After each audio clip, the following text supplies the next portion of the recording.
Have you ever wondered why, no matter how hard you try, you keep making the same mistakes, hurting yourself emotionally, mentally, or even in your relationships?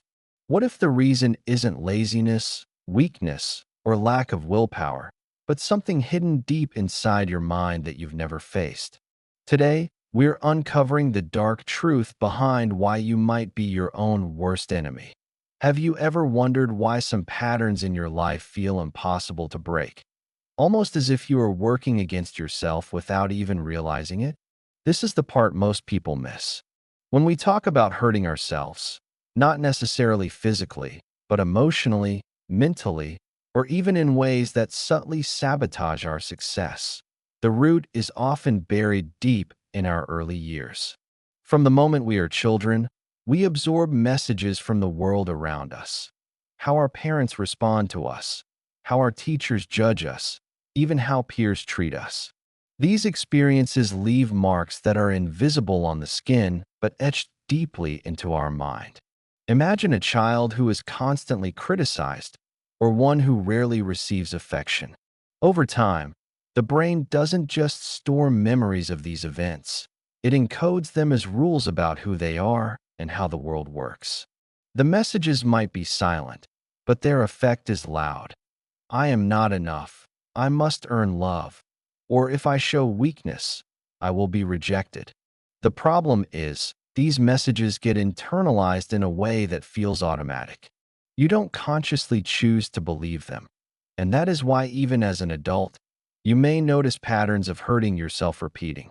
Maybe you make choices that feel self-defeating, procrastinate on things that could help you, or stay in relationships that constantly drain you.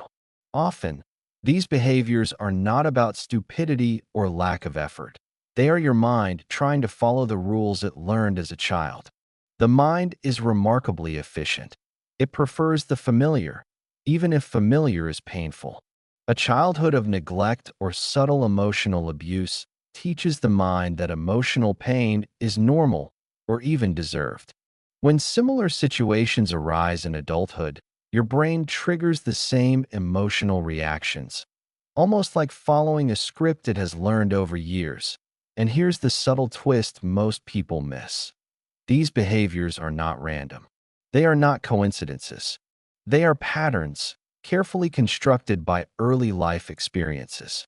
A child who constantly needed approval may grow up to seek validation in unhealthy ways, sabotaging themselves when they feel unworthy. A child who learned to hide feelings to avoid punishment may develop an inner life of constant criticism, silently telling themselves they are failing at every step. Even as an adult, this inner voice, the product of past trauma, can be relentless. You might not notice it consciously, but it shapes how you respond to challenges, stress, and even success. Every time you procrastinate, doubt yourself, or retreat from opportunity, this inner voice is at work, quietly maintaining the old patterns of survival. Most people also fail to see that emotional pain has a strange duality. It both hurts and comforts. When you repeat old patterns, there is a familiarity to it, even if it's painful.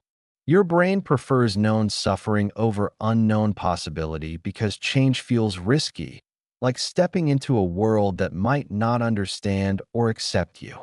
In this sense, hurting yourself is almost paradoxically a form of protection.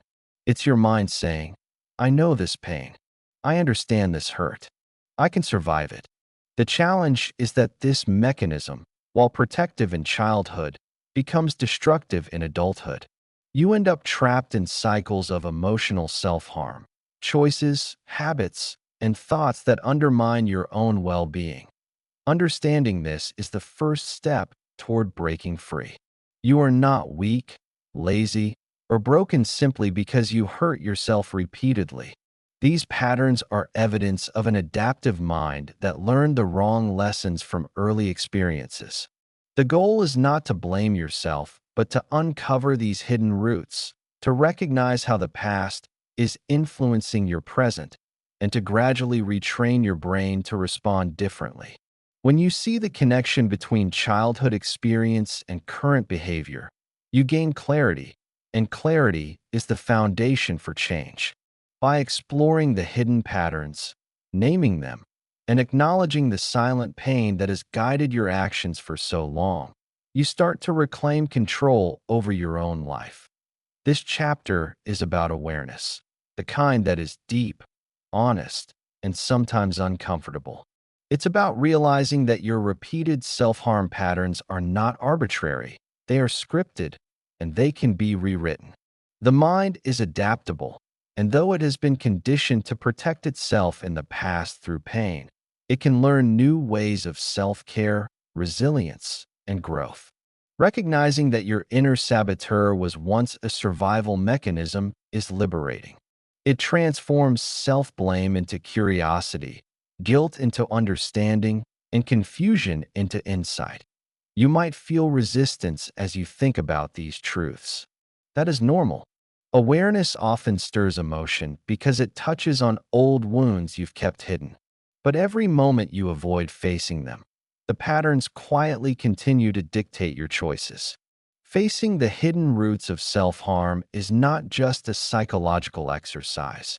It is a declaration that you are ready to step out of the shadows of your own mind, to confront what has been silently controlling your life, and to take the first real steps toward freedom from pain that has been with you far too long. Even after we understand that much of our self-harming patterns come from childhood wounds, the question remains, why do these behaviors persist so stubbornly? Why do we keep making the same choices that hurt us, even when we know better? The answer lies deep in the way our brains are wired and the subtle rules that govern our emotional world. Most of the time, people assume that self-harm, emotional, mental, or behavioral, is a conscious choice. They think, if I just tried harder, I wouldn't do this. But the truth is far more complex and far more revealing. The mind has a dark logic of its own, one that often prioritizes familiarity over actual well-being and survival over happiness. Think of your brain as a finely tuned survival machine. As children, it learns patterns that keep us alive and emotionally safe in the environment we were born into. When those environments are painful, critical, or neglectful, the brain learns to respond in ways that may not be healthy in the long term, but serve the purpose of survival at that moment. A child who grows up needing constant approval might develop a subconscious mechanism that equates self-criticism with safety, because it mirrors the environment they survived in. Later, as an adult, this mechanism doesn't turn off. It doesn't suddenly realize that the world is different now. It keeps sending signals that trigger the same emotional reactions: self-doubt, guilt, fear of failure, and a compulsion to repeat harmful patterns. This is where the dark psychology behind repetitive choices comes in. The patterns that cause self-harm are not random. They are predictable, systematic, and deeply rooted. When you repeatedly engage in behaviors that hurt yourself, it is often because your brain has learned to associate certain emotional states with safety or familiarity, even if those states are painful. For example, staying in a toxic relationship may feel familiar because it mirrors the unresolved dynamics of your past. Procrastinating on important goals may feel safe because it avoids the risk of failure, a risk that, as a child, may have brought severe criticism or emotional neglect. These patterns are paradoxical. They hurt, yet they comfort. They limit growth, yet they feel known. Most people fail to realize that these behaviors are fueled by unconscious thought loops. You may consciously tell yourself, I don't want to feel like this anymore. Yet the brain triggers automatic emotional responses that push you back into the very situations you claim to avoid. Psychologists call this the trauma loop. It's a cycle where old wounds, unhealed pain, and learned survival strategies intersect to create predictable patterns of self-sabotage. Every choice that seems self-defeating is part of this loop, and breaking it requires understanding the hidden rules that govern your mind. You are not weak for being stuck here. In fact, being caught in these loops is a sign that your brain is working overtime to protect you, just in ways that are no longer helpful. Another layer to this is the role of emotion in decision-making. Emotional memory is far stronger than logical thought. That means your brain often reacts based on feelings tied to past experiences rather than rational evaluation of the present. You might feel drawn to familiar conflict, self-criticism, or even failure because the emotional state feels recognizable, safe, and predictable. When you chase these patterns, it is not because you want to hurt yourself, but because the mind is unconsciously trying to preserve the status quo. Emotional pain becomes, paradoxically, a source of guidance, telling your brain that this is what it knows best. This is also where guilt and shame silently reinforce the loop. When you hurt yourself repeatedly, you blame yourself for failing, thinking, "Why can't I just stop?" But guilt does not break the cycle, it strengthens it. The brain interprets guilt as another familiar signal. It confirms the pattern it already knows. The more you fight these emotions without understanding them, the more entrenched the cycle becomes. Recognizing this is crucial because it shifts the approach from self-blame to self-awareness. You begin to see that your emotional responses are not enemies. They are signals from a mind conditioned by past trauma. Understanding the dark psychology of your repetitive choices is like turning on a light in a room you've been stumbling through blindly. Suddenly, patterns that seemed mysterious become clear, and you see the hidden logic in your actions. You start to recognize triggers, people, places, situations, or even internal thoughts that set off these unconscious loops. You realize that each moment you hurt yourself is not a moral failure, but a programmed reaction, one that can be rewired with deliberate practice and insight. The journey is not easy. It requires honesty, courage, and patience. But once you understand these mechanisms, the path to change becomes visible.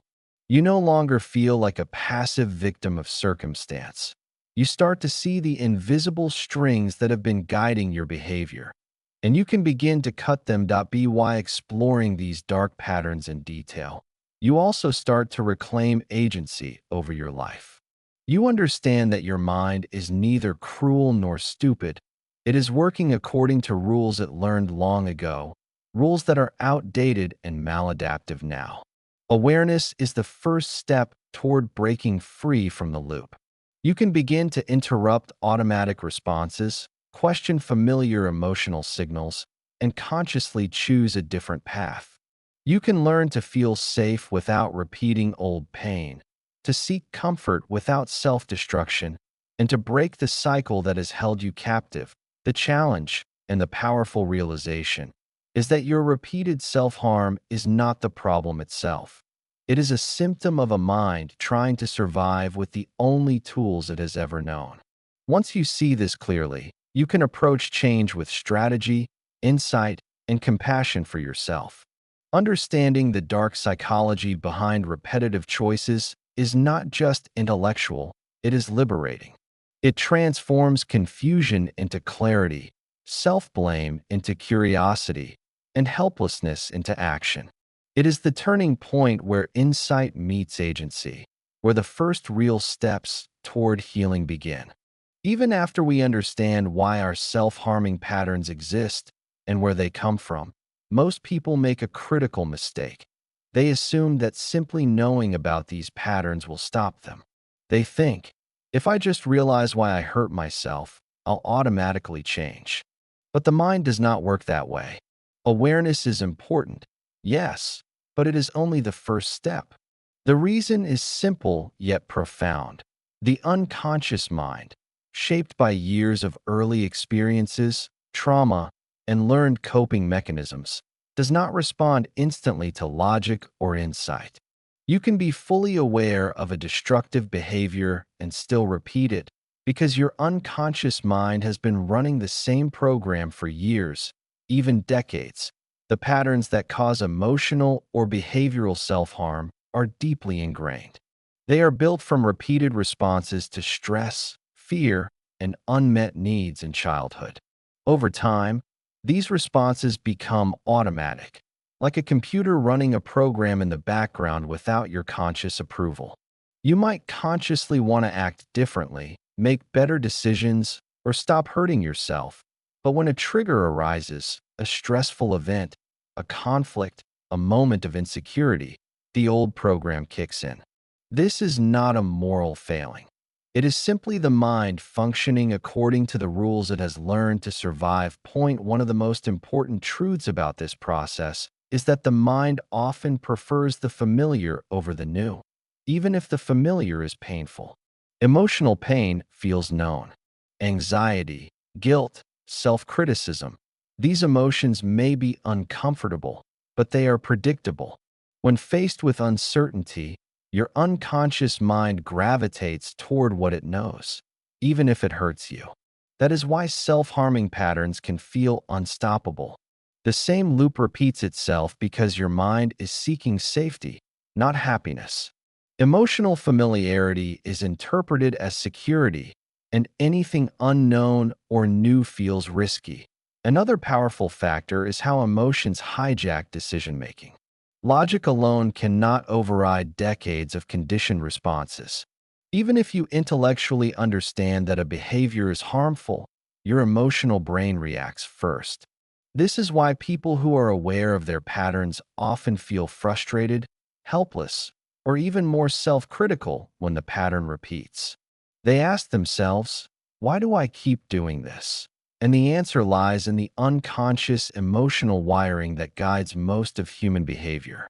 Awareness shines a light on the problem, but it does not automatically rewire decades of emotional conditioning. Shame and guilt also reinforce these loops. Many people punish themselves for not being able to stop. They think, I should be stronger, or I'm weak for doing this again. Yet these feelings of guilt and self-blame are part of the pattern. They strengthen the loop by making the behavior feel familiar and reinforcing the old survival strategy. The harder you push with willpower alone, the more your mind clings to the known, even if it hurts. This is a paradox. The more you fight, the more the pattern can persist. Breaking free requires more than awareness. It requires strategy and compassionate understanding of how your mind operates. First, you need to recognize triggers, the people, situations, and thoughts that automatically initiate the harmful patterns. Second, you must understand the emotional signals behind these triggers, why they make you feel unsafe or compelled to repeat old behaviors. Third, you must slowly retrain the brain by creating new, safe responses to these triggers. This is the process of rewiring, not through force or self-criticism, but through deliberate practice, reflection, and emotional honesty. The mind is not your enemy.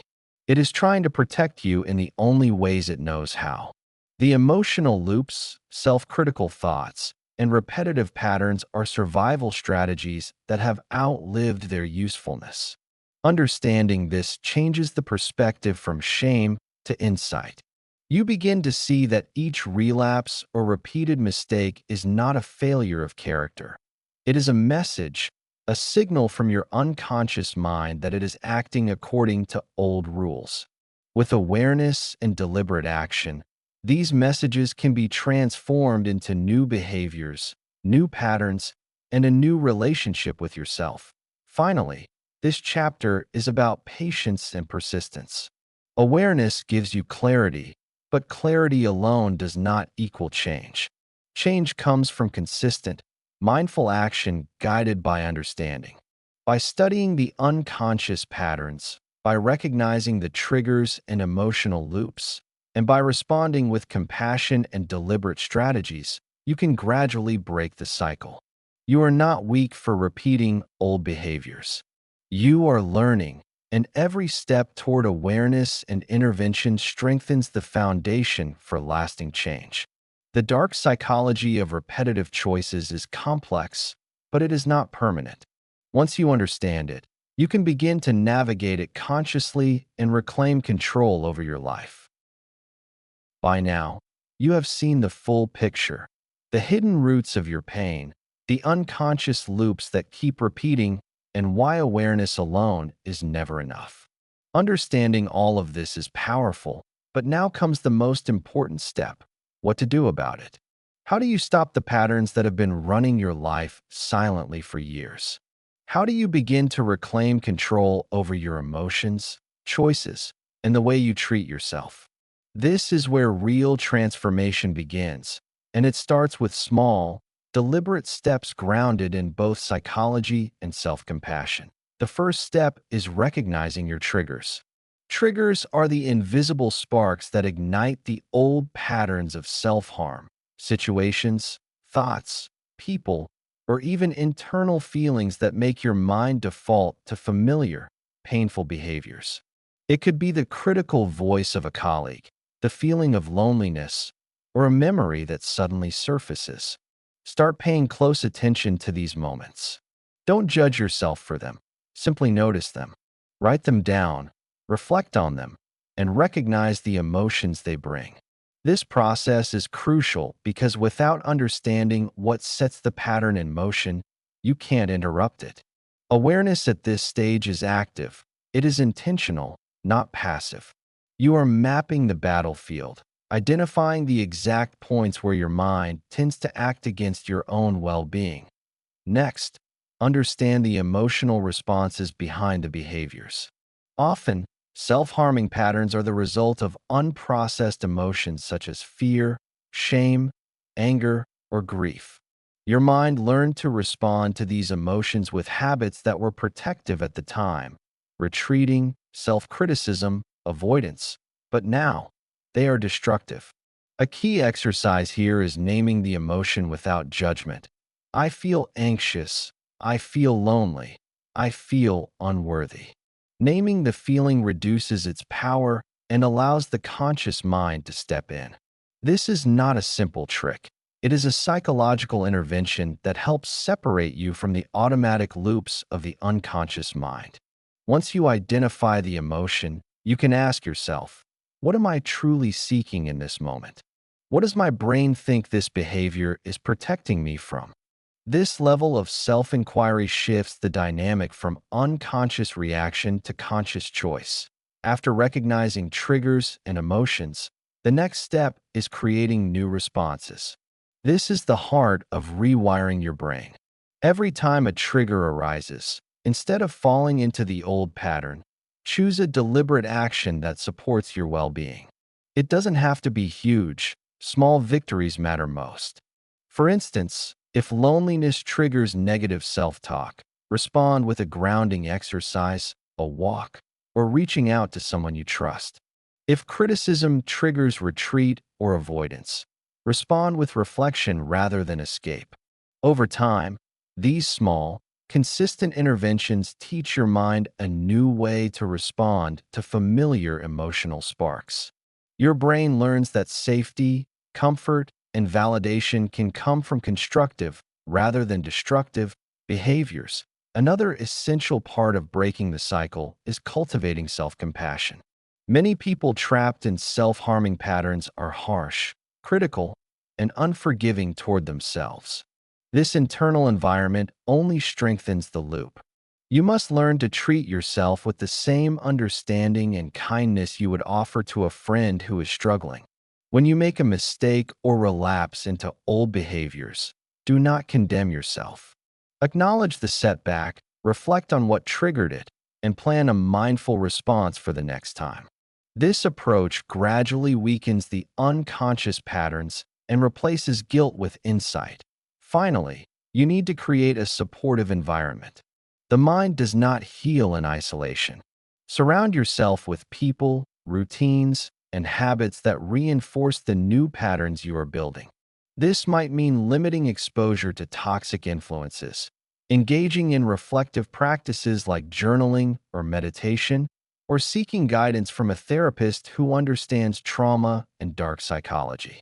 Structured support accelerates the rewiring process because it provides external cues that reinforce the internal work you are doing. Transformation is not immediate. The patterns that have been reinforced for years take time to replace. But every step you take, every moment of awareness, every conscious choice